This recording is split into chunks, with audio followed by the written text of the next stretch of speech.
Welcome to the October 2022 Bullet Journal Setup. This month, we're going to be exploring the concept of the dark garden. You know, that place when the sun is up that's beautiful and relaxing, but once nighttime comes and the moonlight comes out, can have a more creepy, sinister feeling. We're going to use the flower press that came in the Archer and Olive subscription box for September 2022, and we are going to use the Chibitronics to make a light up moon. If you're new here, my name is Kanova. If not, welcome back. All right, guys, let's play. So when I started thinking about this theme, it was actually really hard to move forward this month because I was in love with the Trapper Keeper that I made last month, and I had so much fun using it. I'm like that sometimes. I don't want to leave a particular spread, so I drag my feet when creating the next one. I guess it's a good thing, but it can also be a bad thing. So the focus of this setup was the moon. The idea for the moon came first. I just was really thinking about and drawn to the moon. During that last full moon, it was kind of crazy. I was standing out in front of my building taking my dog out, and it was like massive and huge right there in front of the building. I tried to take a picture of it, but you just can't do something like that justice. And so it stuck with me, and I knew that it was going to be a part of this theme when I just started thinking about I wanted something kind of creepy but still pretty. So to start out, I decided where the moon was going to be, and I just started cutting all the pages. A lot of pre-planning had to go into this so that everything lined up as best as it could be, given that I wasn't using any kind of press or stamp, but was cutting everything by hand. So we're going to use the concept of the Dutch door and a little bit of a peek through. I love doing peek throughs. I haven't done one in a minute, but we're back at it here with this moon. The moon is going to show through every spread in the setup. So we had a lot of cutting to do. Trying to keep it consistent as I was cutting was pretty difficult. So I decided I wanted to create like a gothic wallpaper, something with that dark, witchy vibe, but I definitely wanted some texture, so I wanted it to look like damask. I decided to use stamps, and Distress Oxide ink is the medium that I am using for these particular stamps because it can be used with embossing powder. It's the best. If you aren't new here, you know I love Distress Oxide ink, and I often use it in a lot of different ways. I ultimately decided to use the clear embossing powder. I tested a bunch, as you could see on the screen. It will turn out black, so whatever color you stamped it, you put the powder on and it will have that effect. I am going to glue it in. I've been taping some things, gluing others. It just really depends, but I wanted this to have a really smooth texture, so I decided to go ahead and do the glue instead. There are going to be a number of sort of cutouts and peek-throughs throughout this process. All right, now let's talk about the garden element of this setup. So I normally draw flowers on my own, but I had these stamps and I thought, why not use them? Plus, it would make better use of my time. So I stamped them in with the Distressed Oxide ink, and I'm using markers, the paint pens from Archer and Olive, and the markers I'm using are the Tombows markers in various colors, and a couple of gold pens. I think there's a Uniball there. I think they're both Uniballs that I'm using in this setup. After I colored them in, I went in with a X-Acto knife because I wanted precision cuts. I didn't want any of that white peeking through that often is a border of different stickers, and I cut them out. This took a little bit of time, but it's well worth it. So I'm cutting some of these flowers in half because I find that when a sticker or something ends up on the fold, it's best that they're just two separate pieces that you put in, or else later on they sort of create gaps that I prefer not to have. So I cut them with my paper cutter to make sure they were precise and straight so I could align them in the journal. And then I went in and peeled off the sticker paper and placed all the other items. Now you're going to see in a minute that you're like, where'd that blue come from? I do these journal setups out of order. I do it based on medium, but it makes more sense for the videos to show you the setups in order. So sometimes you'll see a page that's already done because I knew that I was going to need to have more drawing time, or I knew that I needed to go in and do some other things first. All right, so the moth. So we're going in with a cardstock. The plan is to create a pop-up moth. I do a lot of pop-ups in my journal if you are new here, but you'll see that I changed my mind. So I decided to keep in this painting part because if you do not have the pressed flowers, this is a perfectly acceptable thing to do.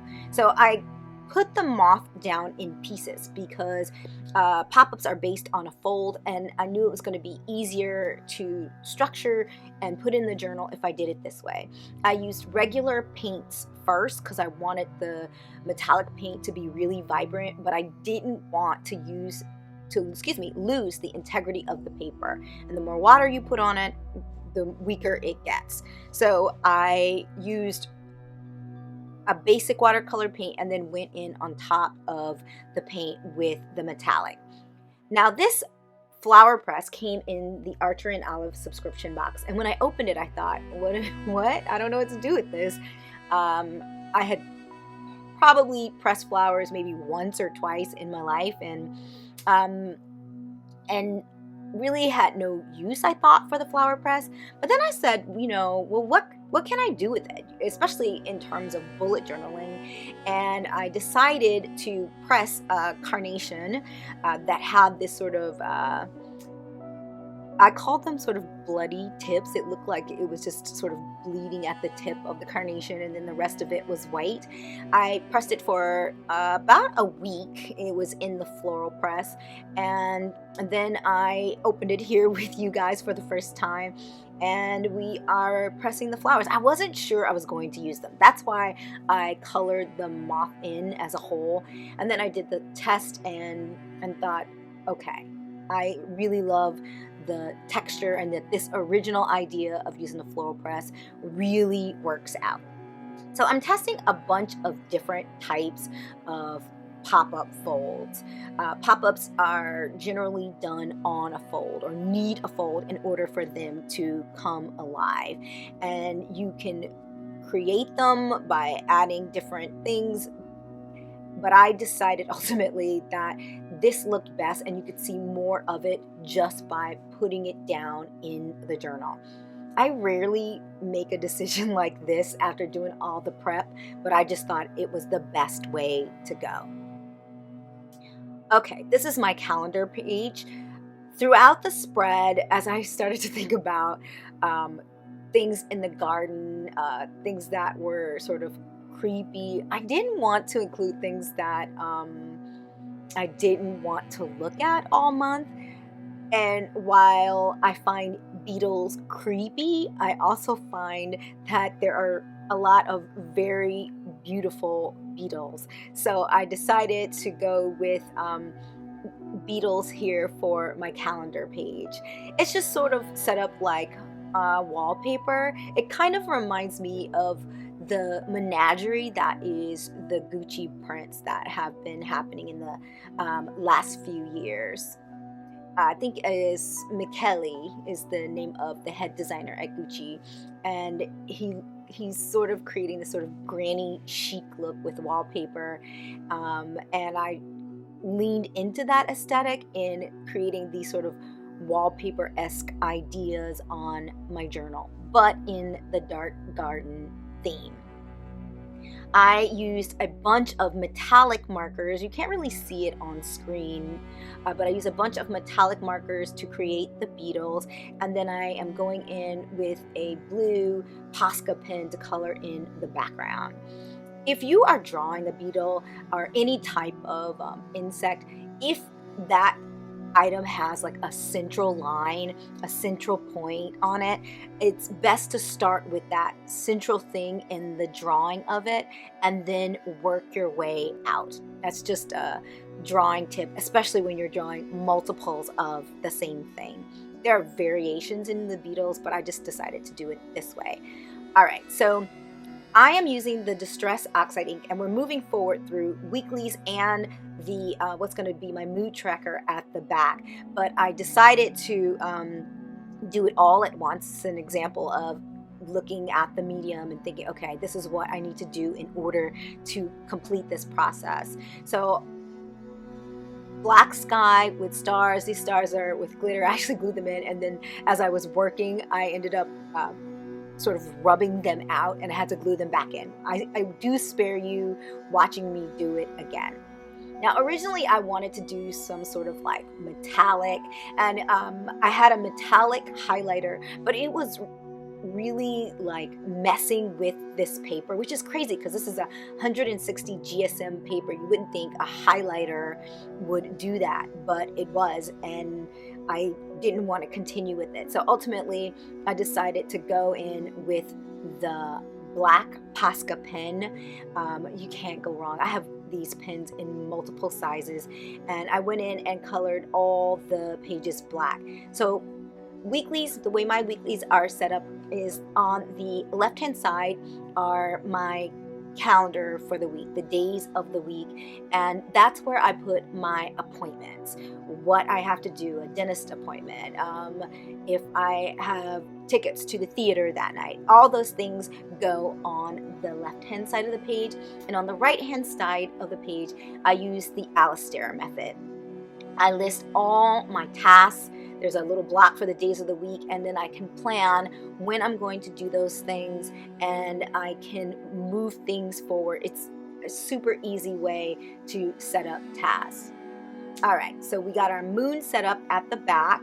I taped on actually, a piece of vellum paper, and I used just a little bit of ink to create that sort of texture you see on the moon. I'm not going to go into detail about all these pages at the back. I use a audition tracker to track my auditions for the month, the week, or anything that's upcoming that I'm working on or need to pull together. I use a line a day. That's my line a day setup right there, where I go in. Oops, sorry, this audition tracker. But I go in with my line a day and write what's good or bad about my day. It's just a little something, and helps me to sort of let it go before I go to bed at night. That and the mood tracker are part of my daily ritual. Okay, so lots of plans for the month, and so I thought it would be smart to go in and create a Kanban board. I often create Kanban boards at the back of my journal. This is a tool for projects, especially when you have multiple things in progress. I wanted a place where I could just sort of at a glance see where I was, what needed to be done, and on the daily basis just list the tasks themselves that need to be done that week or that day. Now, I got this idea from Julia Royal. If you don't watch her channel, you should. I love it. Using contact paper to create sort of a whiteboard effect in the journal. So I can write things down, I can erase, I can move things. I don't have to have all those post-its or tabs in my journal that one typically has when one is using a Kanban board. This just allows me to quickly write, get rid of in a very sort of clean way. Now, I used an embossing folder to create the texture here and some vinyl paper to create this texture here in the sky. I didn't want to keep the sky the same. Like, it just sort of felt a little bit boring to have all of the sky look the same. So I decided to use this beautiful textured paper. I really loved it actually, and later on was like, maybe I should have used it on the other pages, but I think that having the variation is just good to see throughout the journal setup process. I went back in once everything was done and I added in some washi tapes. I had a bunch of different ones and I just decided to use this one. And then I used my stamp to put in my trackers. I haven't really been using my tracker that much, the activity tracker. Even when I do things, I just never quite am able to get it into the journal. But this month is going to be a little bit crazy. I think I might be more apt to get that done. I used stamps to go in and put in the dates. It wasn't working here on this calendar. I just wanted it to be really clear, so I just went in with a gold pin to set everything up. All right, let's get started on the moon. We're going to use Chibitronics to set this up, and I'm going to go into a little bit more detail as we go along. I've used Chibitronics before, and I really wanted this moon to literally light up. I didn't want to paint it so it looked like it lit up. I wanted it to actually light up. Chibitronics is it's a kid's toy that you can buy, but you can buy all the pieces individually. But it's about creating circuits. So it's a circuit toy with copper and a battery to light up these little circuit lights. They're LED circuit lights. You can get them in different colors. You can see for my circus setup there that there's a white and a blue. And so we have to create a positive and a negative line with the copper wire, which is what I'm doing here. I created a drawing, sort of like a setup for it beforehand, before putting it into the journal, and we're going to use the tape to set it up. You need two different lines, a positive and a negative. You have the positive and the negative on your battery, and what you want to do is to create a place where the two lines or the two pieces of copper tape touch the battery on opposite sides. So it's very important that it's touching the battery on the opposite side, the positive and the negative. I created a little folder here just with paper. I find this is the easiest way to sort of contain the battery. It's just a little card. I often create a little folder at the bottom so that it can stay with the tape on it, so you don't have to worry about it falling out. In this case, I didn't do that. So I'm creating my first line, and then what you do is you fold it back, because you definitely don't want rips in the copper tape or it won't work. And then you create a triangle and you move it over. If you buy the Chibitronics like essential kit, it'll give you directions, and there's a ton of videos that go into the very specific way that this is done. So I have created my positive line, and it's going over my little pocket there. I should say, let's just call it line A. So I created line A, and now we're going to go in and we're going to create line B. It's close enough so that the LED light, which is like this tiny little triangle, will fit. You can fit the positive and the negative points on both pieces when it's stuck down. So it has to be fairly close together. I usually do a little test beforehand. I drew some lines to guide me. You can see that on the page. And I am creating line B here, if you will. And it's going to come down and sit right there in the middle of my pocket. So now when you close it, it folds onto it and your battery will go in there. So I put my Chibitronic lights on there. Now I was having some issues here and I couldn't figure out why, and it was because I guess my batteries were too old. So I did take a break and went and got a new battery, and everything works just fine. But you put your Chibitronic light in there. I am using a paper clip to keep it closed and to keep it positioned. And I have it set up so that the pocket is closed. And when I move the little, I guess, I don't know what you call that metal tip, the shiny metal tip of the binder clip. But I know that I wanted it to be able to be pressed. and light up, but also it can be set up so that it's constant. You don't want your battery to constantly be on, so it's best to have it set up so that when you press it, it lights up. All right, so there it is, our moon. I'm gonna give you some better images of this light up session. Dim the lights a little bit. We have a lot of lights, so it's hard to really see the effect.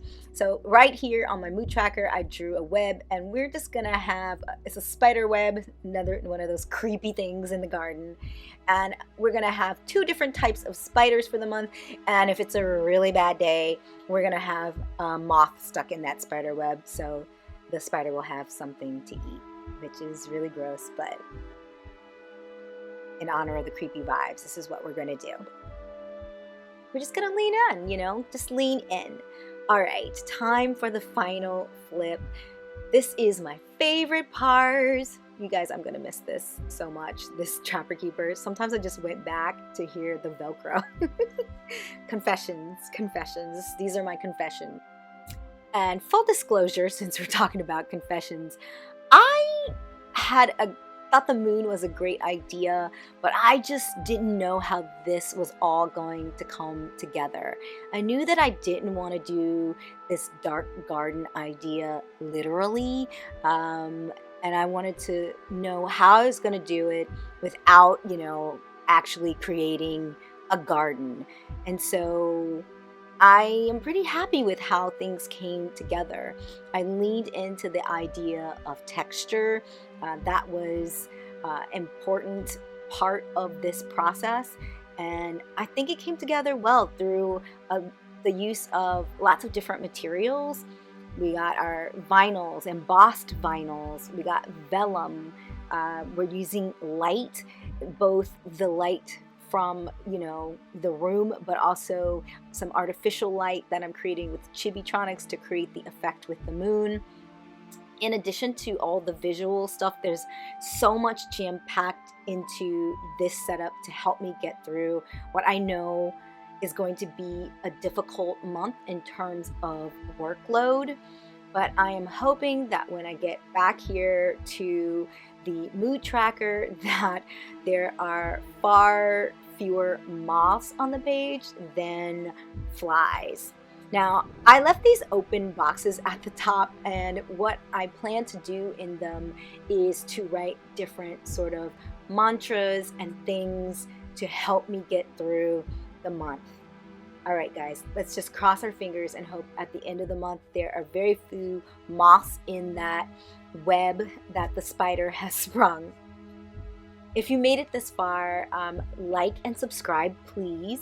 It would be greatly appreciated. And please put some kind of spooky emoji in the comment section.